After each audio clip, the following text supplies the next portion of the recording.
네. 오늘 제가 이 Straight to Bethlehem이라고 해서 베들레헴의 직행으로라고 하는 설교를 드릴 텐데 여러분 잘 들으셔야 돼요. 상당히 신학적으로 또 그리고 성경적으로 신구약을 합해서 말씀을 드리기 때문에 잘 들으면 새로운 사실을 깨닫게 되고 깊은 시간이 될 것이고, 안 그러면 여러분들 오늘 아무것도 듣는 것이 없이 그냥 나가게 될 것입니다.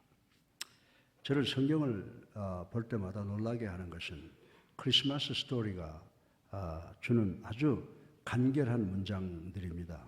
만약에 저보고 크리스마스 스토리를 써달라고 부탁을 하면 제가 목사이기 때문에 팩트 중심으로 진실을 쓸 것입니다. 그러나 저는 여러분이 보다 더 잘 이해하게 하기 위해서 예를 들어서 설명을 하고 때로는 과장도 하고 포장도 할 것입니다. 그러나 여러분이 본문에 기록된 성탄의 스토리를 읽어보면 이 스토리는 주어와 동사와 부사로만 구성되어 있지 문장의 맛을 내는 형용사를 찾아보기가 힘들다라고 하는 것입니다. 본문은 간결하고 직설적 화법을, 즉 자연과학적 서술 방법을 사용했다, 이렇게 볼 수가 있는 것입니다. 저는 성령께서 의사인 누가에게 성령의 감동을 주어 기록하게 했으므로 의사인 누가는 영감으로 누가복음을 처방전을 쓰는 방식으로 받아 썼을 것이라고 생각을 합니다. 따라서 누가복음은 과장도 포장도 없이 단순히 팩트, 사실만 서술하고 있다고 볼 수가 있습니다. 그럼에도 불구하고 현대 크리스마스는 전설과 전승에 대한 대단히 많은 오해가 있다는 생각을 갖게 합니다.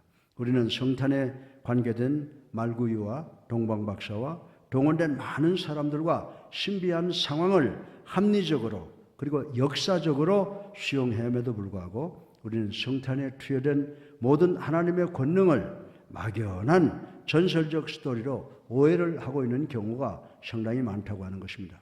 따라서 우리는 성경이 말씀하는 대로 간단하고 명료한 성탄의 진정한 내용으로 들어가야 이 내용을 이해할 수 있다고 믿습니다.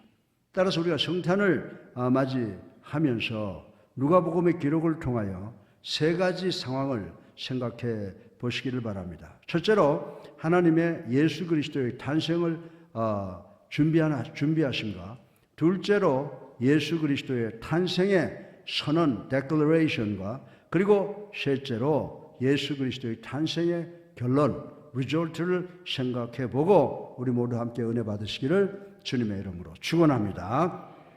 축원합니다. 첫째로 하나님께서 아기 예수 그리스도의 탄생에 대한 준비를 어떻게 하셨는가를 생각을 해 보겠습니다. 본문에는 말씀이 육신으로 한 아기가 되는 사건은 인류 역사상 가장 위대한 기적이 준비가 예언이 되어 있음을 볼 수가 있습니다. 이 아기 탄생은 인류에게 새로운 생명을 주기 위한 준비였다고 말씀을 드릴 수가 있습니다. 따라서 아기 탄생은 단순한 탄생이 아니라 전 인류의 탄생, 즉 거듭남이라고 할 수가 있습니다. 이제 아기의 탄생에 대한 팩트, 예언, 준비를 구체적으로 한번 살펴보겠습니다. 먼저 누가복음 2장 1절 서두에 보면 이 때에 가이사 아구스토가 영을 내려라고 하는 말씀이 이 주님께서 이 땅에 전설로 오시지 아니하시고 역사를 타고 오셨다는 사실을 우리에게 가르쳐주고 있고 입증하고 있다는 사실을 우리는 이해를 하고 이 말씀을 드려야 됩니다. 오늘 본문은 기독교가 신화에 근거하지 않고 있음을 분명하게 보여주고 있습니다. 오늘날 기독교에 관한 모든 것을 신화로 풀려고 하는 사람들이 많이 있다라고 하는 것입니다. 그들은 그리스도의 탄생을 비롯하여 천지 창조와 부활과 승천 재림 등을 모든 신화로 여길 뿐 사실로 받아들이지 않으려고 한다고 하는 것입니다. 그러나 예수님의 탄생이 가이사 아구스토에 의해 나사렛에서 베들레헴으로 옮겨진 사실은 우리에게 예수님의 탄생이 결코 신화가 아니었음을 밝혀주고 있다라고 하는 것입니다. 비단 예수님의 탄생뿐만이 아니라 예수 그리스도의 부활, 승천 등이 사실에 근거함을 아주 적절하게 가르쳐주고 있습니다. 그런데 이 가이사 아구스토는 누굽니까? 가이사 아구스타는 여러분들이 잘 아시는 대로 대로마 제국의 첫 번째 황제였으며 이분의 집권 기간은 BC 31년부터 AD 15년이라고 하는 것을 우리가 역사를 통해서 잘 아는 사실입니다. 그리고 이 황제는 로마 역사상 가장 명군이었고, 그리고 이분은 대단히 지혜로운 분이셨다고 팍스 로마나, 즉 로마의 평화를 이룩하신 분으로 평가되어 역사적으로 기록되고 있다라고 하는 것을 우리는 잘 알고 있는 것입니다. 더 나아가서 성탄의 소식은 인간의 역사가 하나님의 통치 아래에 있음을 미가 선지자의 예언을 근거로 하여 준비되고 있었음을 우리는 생각해 볼 수가 있다라고 하는 것입니다. 우리 다 같이 미가서 5장 2절을 한번 읽어보겠습니다. 베들레헴 에브라다야, 너는 유다 족속 중에 작을지라도 이스라엘을 다스릴 자가 내게서 내게로 나올 것이라. 그의 근본은 상고의 영혼에 있느니라. 아멘.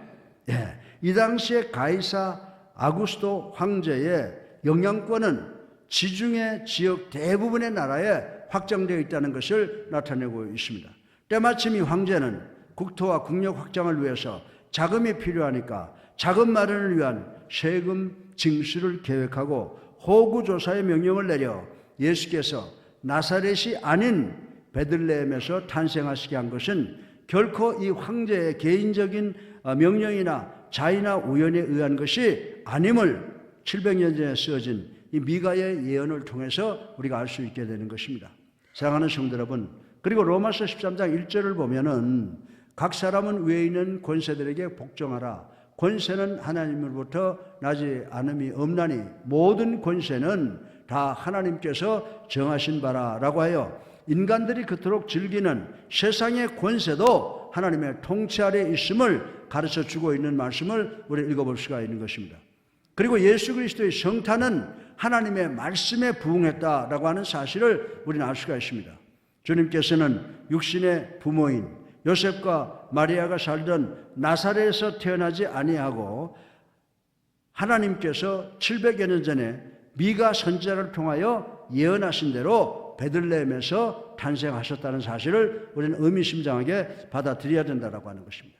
이러한 사실은 주님께서 선지자의 증거를 받고 오신 메시아 구원자라고 하는 사실을 스스로 입증하심과 동시에 하나님만을 기쁘게 하시기 위해서 오셨음을 보여주고 있는 것입니다. 우리 예수 그리스도께서는 이 세상에 오셔서 단 한 번도 당신 자신을 기쁘게 하기 위하여 일하지 않았으며 당신의 영광을 드러낸 적도 없다고 하는 것입니다. 그리고 요한복음 17장 4절에 보면 아버지께서 내게 하라고 주신 일을 내가 이루어 아버지를 이 세상에서 영화롭게 하였으며 라고 하시며 우리 주님은 아버지의 뜻을 이루기 위해서 이 땅에 오셨다고 예언하신 말씀을 실현하신 것입니다. 그리고 요한복음 17장 6절에 보면은 세상 중에서 내게 주신 사람들에게 내가 아버지의 이름을 나타내었나이다. 그들은 아버지의 것이었는데 내게 주셨으며 그들은 아버지의 말씀을 지켰나이다 라고 하여 아버지 하나님의 이름을 나타내었다고 기록하고 있는 것을 볼 수가 있습니다. 그리고 누가복음 22장 42절에 이르시되 아버지여 만일 아버지의 뜻이거든 이 잔을 내게서 옮기시옵소서. 그러나 내 원대로 마옵시고 아버지의 원대로 되기를 원하나이다 라고 하셔서 갈보리 십자가 죽음 앞에서도 최종적으로 당신의 뜻대로가 아니라 아버지의 원대로 하기를 원하셨던 모습을 우리는 볼 수가 있는 것입니다. 그리고 창세기 49장 10절에 보면 그가 유다를 떠나지 아니하며 통치자의 지팡이가 그 발 사이에서 떠나지 아니하기를 실로가 오시기까지 이르니 그에게 모든 백성이 복종하리로다 라고 하셔서 예수는 단순히 다윗의 후손으로 오신 것이 아니고 이미 야곱에 의해서 수천 년 전에 예언되어 있었다고 말씀을 하고 있는 것을 볼 수가 있습니다. 그리고 사무엘하 7장 2절에 보면 되게 되면 내 수완이 차서 내 조상들과 함께 누울 때에 내가 내 몸에서 날 내 씨를 내 뒤에 세워 그의 나라를 견고하게 하리라 라고 하여 하나님에 의해서 직접 약속된 후손으로 오셨다고 기록을 하고 있습니다. 다시 말해서 예수님은 다윗의 가계를 통해서 오실 약속된 메시아여 유대인의 왕으로 오신다는 말씀인 것입니다. 그런데 우리가 역사를 살펴보면 다윗의 왕국은 아주 강력한 나라였습니다. 다윗의 나라는 역사를 통해서 보면 어떤 전쟁에서 한 번도 패한 적이 없는 그런 막강한 나라였습니다. 사무엘 5장 10절에 보면요, 만군의 하나님 여호와께서 함께 계시니 다윗이 점점 강성하여 가니라라고 하셔서 다윗의 왕국은 수많은 전쟁을 치루었음에도 항상 이겼다고 했습니다. 그리고 이 결론은 만군의 하나님께서 다윗과 함께 하셨기 때문이라고 서술하고 있는 것을 우리는 볼 수가 있다라고 하는 것입니다. 그리고 사도행전 13장 22절에 보면요, 패하시고 다윗을 왕으로 세우시고 증언하여 이르시되 내가 이새의 아들 다윗을 만나니 내 마음에 맞는 사람이라 내 뜻을 다 이루라 하시더니 라고 하셔서 다윗이 의로운 사람이요 의로운 나라를 운영하고 있었다라고 하는 말씀을 나타내고 있습니다. 여러분들, 사실 솔로몬은 지혜로 나라를 다스렸다고 한다면 다윗은 righteousness, 의로 나라를 다스린 것을 볼 수가 있습니다. 다윗은 하나님께서 합당하게 여기실 정도로 의로운 사람이었고 의롭게 국가를 다스렸다라고 하는 말씀이 성경에 기록되어 있습니다. 그리고 동정녀에게 탄생하신 예수 그리스도의 준비를 생각해 볼 수가 있습니다. 누가복음 2장 5절에 보면 약혼한 마리아와 함께 호적하러 올라가니라고 했습니다. 그리고 우리가 마태복음 1장 24절로 25절에서는 요셉이 집에서 깨어 일어나 주의 사자의 분부대로 행하여 그의 아내를 데려왔으나 아들을 낳기까지 동침하지 아니하더니 나음의 이름을 예수라 하니라 라고 하여 이미 예수님께서는 요셉과 마리아가 결혼한 후에 탄생한 것으로 기록되어 있다는 반면에 누가는 예수님께서 탄생하시기 전까지 요셉과 마리아가 혼연하지 않은 것으로 기록하고 있는 것을 우리는 볼 수가 있습니다. 이것은 성경의 모순을 드러내는 것이 아니라 누가가 예수님의 동정녀 탄생을 강조하기 위해서 이렇게 기록한 것으로 보입니다. 누가가 이렇게 예수님의 동정녀 탄생을 준비하고 주장하는 강한 이유는 몇 가지가 있습니다. 먼저 히브리서 4장 15절에 보면요, 우리에게 있는 대제사장은 우리의 연약함을 동정하지 못하실 리가 아니요 모든 일에 우리와 똑같이 시험을 받으시니로되 죄는 없으시니라. 아멘. 아멘. 이 말씀의 의미는 예수님은 죄가 없다는 것입니다. 예수님의 무죄성을 가르쳐 주고 있습니다. 그리고 창세기 3장 15절에 보면 내가 너로 여자와 원수되게 하고 내 후손도 여자의 후손과 원수가 되게 하리니 여자의 후손은 내 머리를 상하게 할 것이요 너는 그의 발꿈치를 상하게 할 것이라고 하여 우리 주님은 이 원죄에 관계없는 원죄의 무유전성을 강조하고 있는 것입니다.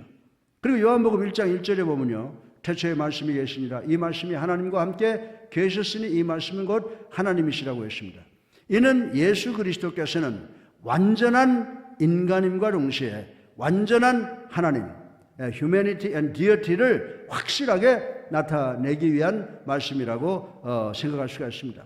그리고 마태복음 21장 5절에 시온의 딸에게 이르기를 내 왕이 내게 임하나니 그는 겸손하여 낙이 곧 멍에 매는 짐승의 새끼를 탔도다 라고 하였느니라 라고 하셔서 구유에 탄생하실 예수님을 보여주고 있는데 이는 예수 그리스도의 겸손을 나타내주고 있는 말씀이라고 생각할 수가 있습니다.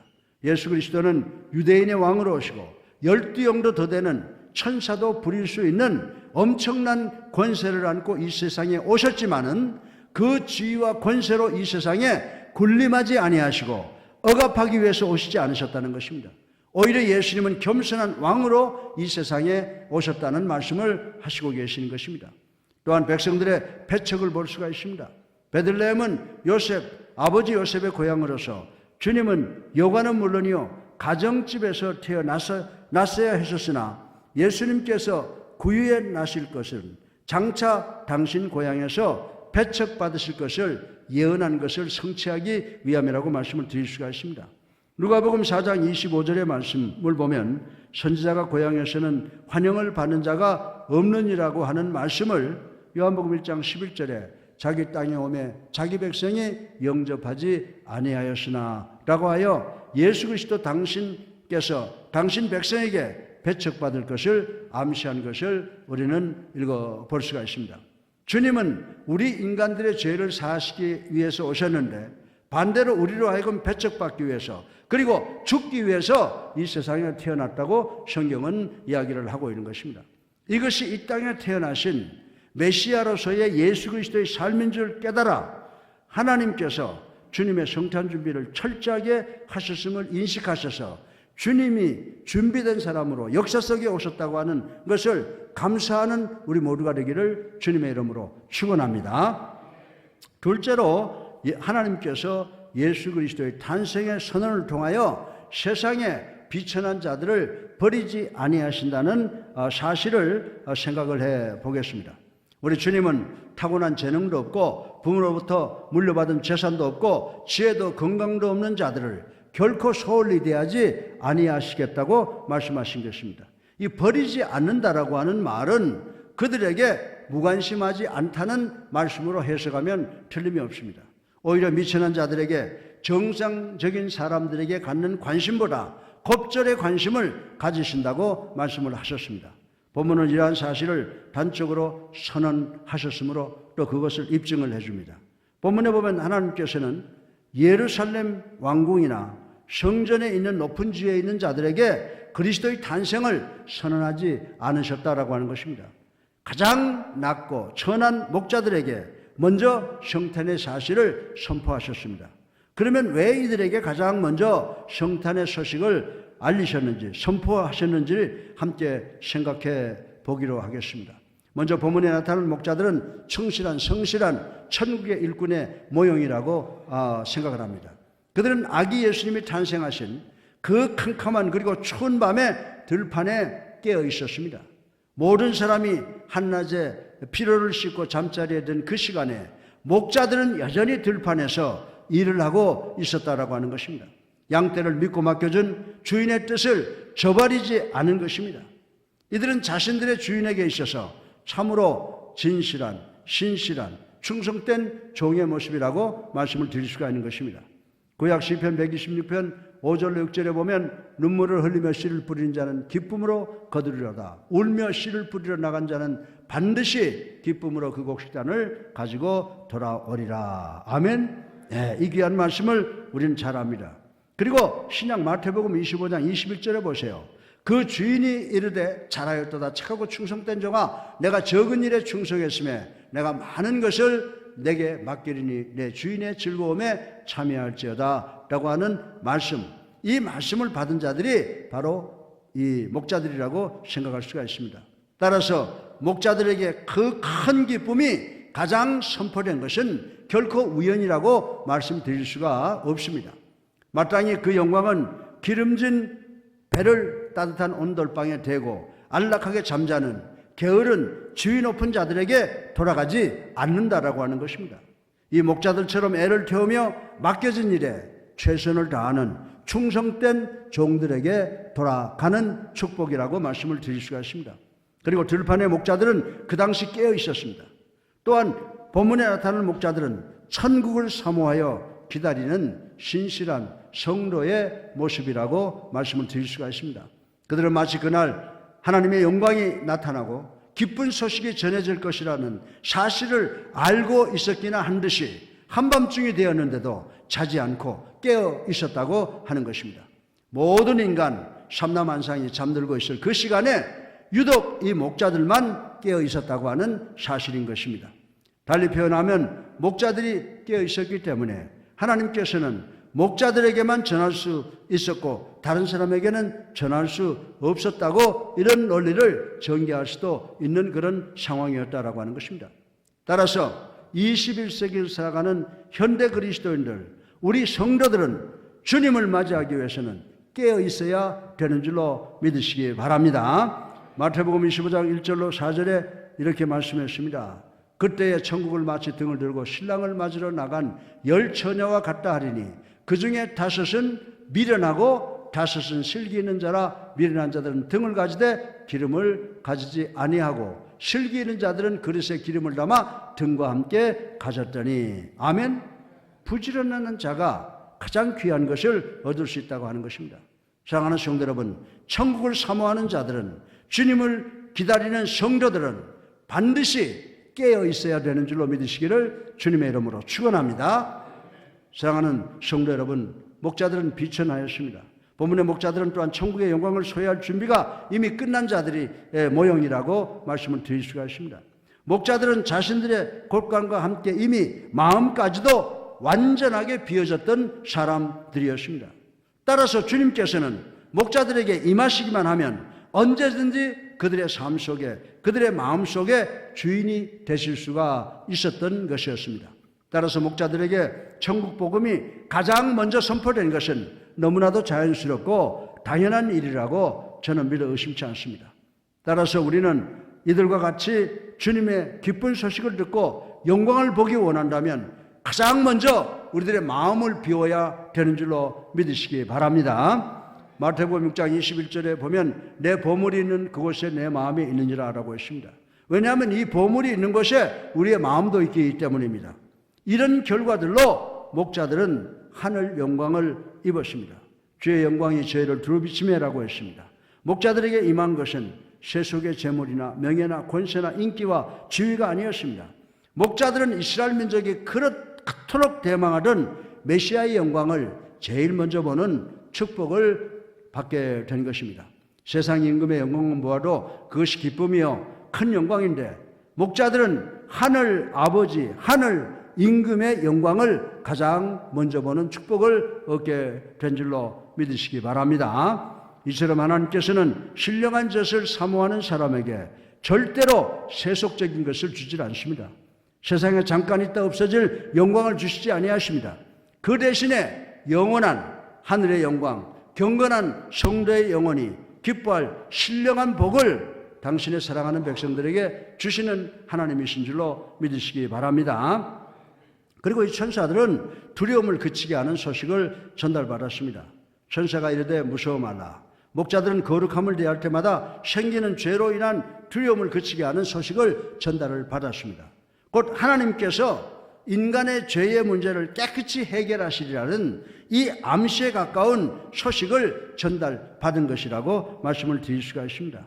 이것은 영원한 생명을 부여받는 것과 다를 바가 없는 것입니다.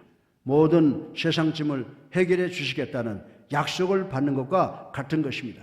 왜냐하면 인간의 죽음, 고통은 모든 죄로부터 오기 때문이라고 말씀을 드릴 수가 있습니다. 목자들은 죄인들을 의인으로 판결하는 선고하시는 하나님의 법정 판결문을 가장 먼저 통고받은 복된 자들이라고 말씀을 드립니다. 또한 온 세상에 미칠 기쁨의 소식을 전달받았습니다. 온 세상에 미칠 큰 기쁨의 소식을 너에게 전하노라. 그들은 그들 자신에게만 아니라 온 백성이 함께 기뻐할 수 있는 그런 귀중한 복을 전달받았다고 하는 것입니다. 공유하고 나눌 수 있는 기쁨을 받은 것입니다. 이것은 비이기적인 목자들의 성품에 합당한 선물입니다. 자기들만 소유하고 남에게 거만하게 자랑할 성질의 선물은 그들의 본성에 부담을 주고 양심을 괴롭게 할 뿐이라고 하는 것입니다. 그래서 하나님께서는 이웃과 나눌 수 있고 공유할 수 있는 귀중한 선물을 가장 천한 목자들에게 제일 먼저 선포하신 의미를 우리 모두가 인식하고 그것을 인식함으로 복받는 우리 모두가 되시기를 주님의 이름으로 축원합니다. 축원합니다. 예. 셋째로 마지막으로 이 성탄에 대한 결론을 생각해 보겠습니다. 본문은 베들레헴 말구 위에서 그리스도께서 탄생하신 이야기에 대한 기록입니다.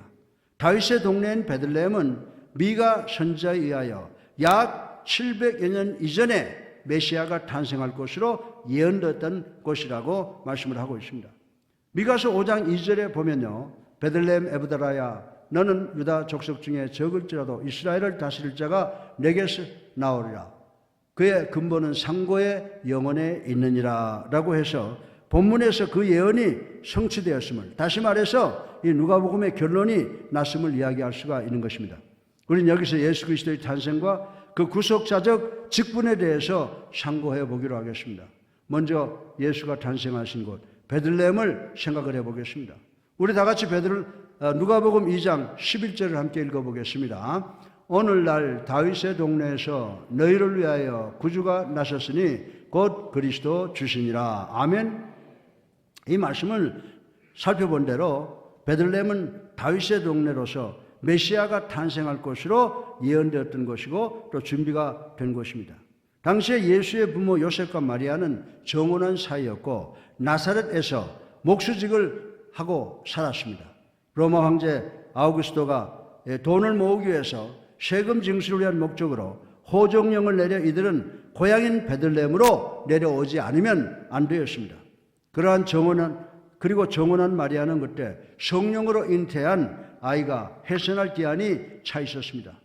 로마 황제의 호종령, 나사렛에서 베들레헴으로 여행, 해산기일에 임박한 마리아의 동행 등 일련의 사건들은 모두가 700여 년 전에 선지자 미가를 통하여 예언된 메시아의 탄생이 베들레헴에서 이루어지기 위한 하나님의 섭리의 움직임이었음을 우리는 이 말씀을 통하고 누가복음을 통해서 우리가 알 수 있게 되는 줄로 믿으시기 바랍니다. 많은 사람들이 이 사실을 연결시켜서 생각하지 못하고 있어요. 이 세상의 정치, 인간들의 활동, 그리고 생물학적 인간의 기능 등 모든 것들이 하나님의 뜻과 하나님의 섭리를 이루기 위한 하나의 수단으로 동원되고 그 결론이 났음을 깨달을 수가 있게 되는 것입니다. 다윗의 동네 베들레헴은 이런 의미를 가지고 구속사 속에서 그 모습을 떡집으로 드러냈습니다. 베들레헴은 떡집이라고 하는 의미를 가지고 있습니다. 예수 그리스도의 인카네이션, 이 성육신은 떡집에서 이루어졌다라고 하는 말씀이 되는 것입니다. 그런데 요한복음 6장 51절에 보면요, 나는 하늘로서 내려온 산떡이니 사람이 이 떡을 먹으면 영생하리라라고 하셨습니다. 요한복음 6장 35절에 예수님 이분은 생명의 떡이라고 이미 정의를 해놓은 것을 우리는 볼 수가 있습니다. 그런데 여러분들이 구약에 넘어가서 출애굽기 12장 1절로 11절에 보면은 이 떡은 애굽에서 자유를 찾아 탈출하려던 6월절부터 상징화되었다는 것을 우리는 알 수가 있습니다. 여러분들, 이때 히브리 백성들은 양의 피를 문설주에 바르고 누룩을 넣지 아니한 떡을 준비하고 있었다고 하는 것 우리가 잘 알고 있습니다. 이 떡과 피는 이스라엘 백성들이 광야에 나와서 광야 40년 동안에 만나와 생수로 나타나고 있는 것을 우리는 알고 있습니다. 그리고 신약에 와서 고린도전서 10장 34절에 보면 다 같은 신령한 음식을 먹으며 다 같은 신령한 음료를 마셨으니 이는 그들을 따르는 신령한 반석으로부터 마셨으며 그 반석은 곧 그리스도 주시니라. 아멘. 이해를 합니까? 지금 쭉 따라서?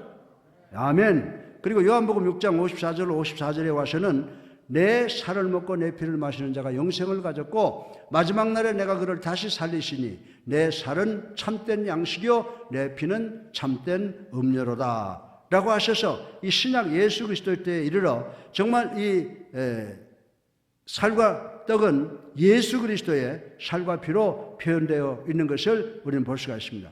마침내 이 살과 피는 최후의 만찬 속에서 떡과 포도주로 상징화되고 결국 그것은 모든 사람을 죄에서 해방하여 영원한 자유를 보장하는 십자가의 대속의 죽음으로 완성되는 결론에 도달하는 것을 우리가 이해를 해야 되는 줄로 믿으시기를 주님의 이름으로 축원합니다.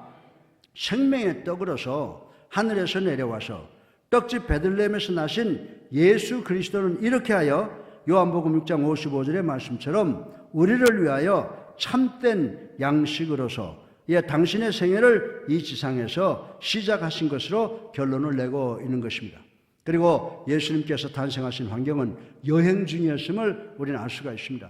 베들레헴은 요셉의 고향이었으며 그는 지금 여행 끝에 다시 고향으로 돌아오고 있는 것을 볼 수가 있습니다. 그리고 예수님은 이 여행 중에 탄생하신 것입니다. 이러한 사실은요, 우리들에게 많은 것을 생각하게 만들어주고 있습니다.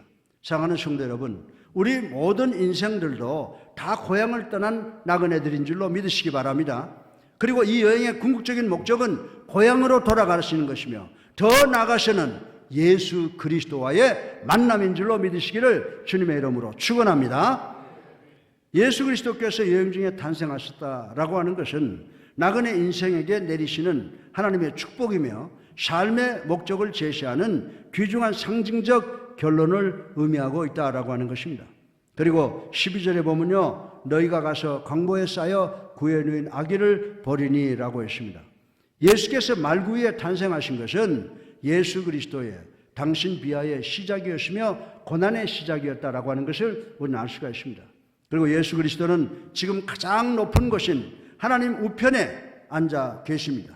빌립보서 2장 6절로 11절 우리 다 같이 한번 읽어보겠습니다. 그는 근본 하나님의 본체시나 하나님과 동등됨을 취할 것으로 여기지 아니하시고 오히려 자기를 비워 종의 형체를 가지사 사람들과 같이 되셨고 사람의 모양으로 나타내사 자기를 낮추시고 죽기까지 복종하셨으니 곧 십자가에 죽으심이라.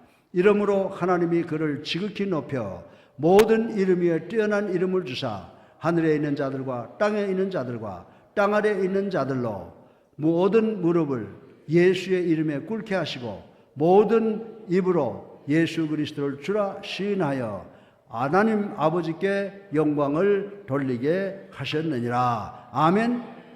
이 말씀 한마디로 우리가 오늘 이 미가서 예수님 오시기 전에 누가복음이 쓰여지기 전에 700년 전에 쓰여진 이 맥락과 결론을 우리가 발견할 수 있게 되는 줄로 믿으시기 바랍니다. 예수님은 당신의 비천한 삶의 시작은 어부와 세리와 창기와 병자들과 실직자들과 가난한 사람들의 친구로서의 삶의 출발이며 머리둘 곳이 없는 가난한 삶의 첫걸음이었다는 것을 우리는 알 수가 있습니다.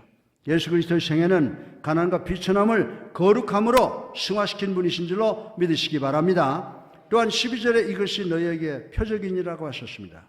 이 그리스도의 인카네이션, 성육신은 신비 중에 신비이며 기적 중에 기적입니다.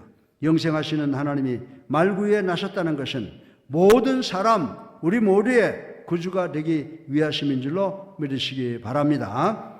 하나님은 사랑의 아버지시며 인간은 모두가 한 형제 자매임을 가르쳐 주시기 위함이었습니다. 예수의 탄생과 메시아로서의 직분을 11절에 보면 너희를 위하여 구주가 나셨으니 곧 그리스도 주시니라고 했습니다.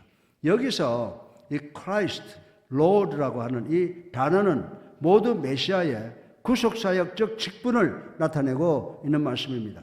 구세주, 그분은 하나님의 기름을 부음받은 우리의 영원한 왕이요 제사장이요 선지자이시고 모든 만물을 지으신 창조주이십니다. 이 모든 성탄의 결론은 구속사적 직분 안에 모든 진리와 은총과 축복이 들어있음을 믿는 우리 모두가 되기를 주님의 이름으로 축원합니다. 결론입니다. 오늘의 세계 속에는 우리의 삶의 일치가 무너져가고 있는 것을 우리는 볼 수가 있습니다.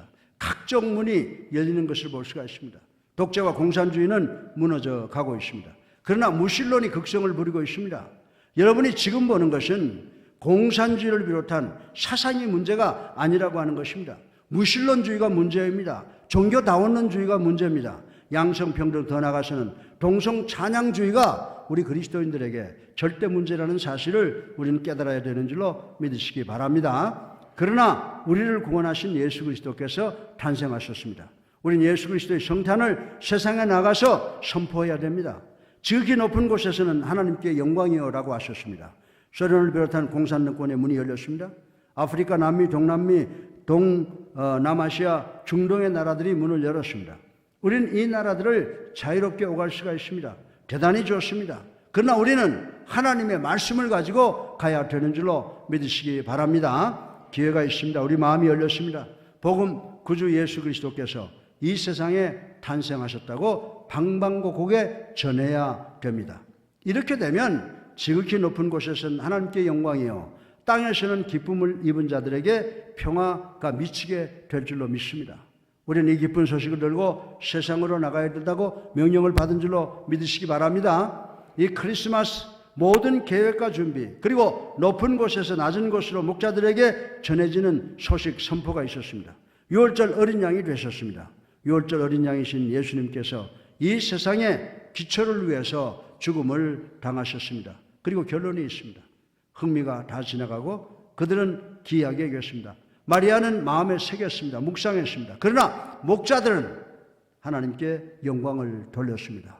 높은 곳에서는 하나님께 영광이요. 크리스마스의 진리가 무엇인지 여러분들 아십니까?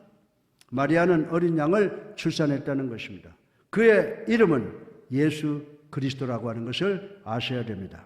사랑하는 성도 여러분, 예수 그리스도께서는 가난한 자들의 복음이 되기 위해서 가난한 자로 태어나셨고, 요셉과 마리아는 가난한 자들로서 주의 부모가 되는 축복을 선택을 받았으며, 베들레헴의 목자들은 가난한 자들이었기 때문에 첫 번 성탄의 축하자로 부름을 받게 되었다고 하는 것입니다. 그러나 여기서 우리는 이 가난을 단지 물질적 차원에서만 이해할 것이 아니라 영적 차원에서 이해를 해야 될 것입니다. 자신의 연약성과 죄성을 통절히 깨닫고 겸허하게 하나님의 도우시는 은혜만을 간구하는 사람이 바로 마태복음 5장 3절의 심령이 가난한 사람이며 하나님의 축복을 받을 자임을 깨닫고 명심하여 이번 성탄에 우리 모두가 심령이 가난한 자가 되셔서 하나님이 우리를 위해서 준비하시고 선포하시고 결론 내리신 그 예수 그리스도의 축복을 만끽하시는, 그리고 그 축복 속에서 반드시 승리하시는 여러분들이 되시기를 주님의 이름으로 축원합니다. 사랑이 많으신